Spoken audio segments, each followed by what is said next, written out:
আসসালামু আলাইকুম, সবাই কেমন আছেন? আজকে আমরা বাড়িতে বানাবো পিৎজা। যখন আমার খেতে মন চায় আমি ঠিক এভাবে বানাই। তো আজকে দেখেন কিভাবে বানাচ্ছি। এটা হচ্ছে ইস্ট, এটার মুখা দিয়ে আমি 2 মুখা পাতিলের মধ্যে ইস্ট দিয়ে গরম পানিটা একটু হালকা গরম করি। তারপরে আমি লবণ দিয়ে এখানে ময়দাটা ভালো করে গুলে নিচ্ছিলাম। তো যারা আমার মতো করে পিৎজা বানায় বাসায় খেতে চান তারা আমার ভিডিওটা সম্পূর্ণ দেখতে থাকেন। আমি কীভাবে পিৎজা বানাচ্ছি এটা ভালো করে গুলে আমি প্রায় আধা ঘন্টার জন্য এটা ঢাকনা দিয়ে ঢেকে রেখে দেই। তারপরে আমি একটু মুরগির মাংস ভিজিয়ে রাখছিলাম। এটা ভিজিয়ে রাখার পর আমি ভালো করে ধুয়ে এখানে লবণ, হলুদ, মরিচের গুঁড়ো, আদা রসুন বাটা সব দিয়ে আমি ফ্রাই প্যানে ভাজতেছিলাম। এটা ভালো করে ভাজতে হবে, কারণ এটা আমরা পিৎজার মধ্যে আজকে দিব।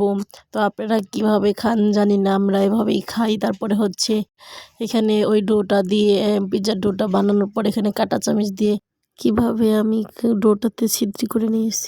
এখানে হচ্ছে সস দিয়ে আর হচ্ছে তারপরে এটা কড়াই বসাই দিছি। তারপরে চিজ দিই, মুরগির মাংস, টমেটো আর হচ্ছে পেঁয়াজ এগুলো দিয়ে আবার চিজ দিয়ে আমরা হচ্ছে এই যে ওই কড়াইয়ের উপরের প্লেটটা বসাই দিই। আর প্লেটের মধ্যে অবশ্যই একটু তেল ব্রাশ করে দিবেন। এটা আমরা আধা ঘন্টার পরে এরকম লুক এসেছে।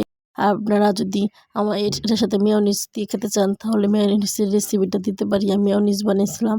তো আজকের মতো ভিডিওটা এটুকুই। আল্লাহ হাফেজ।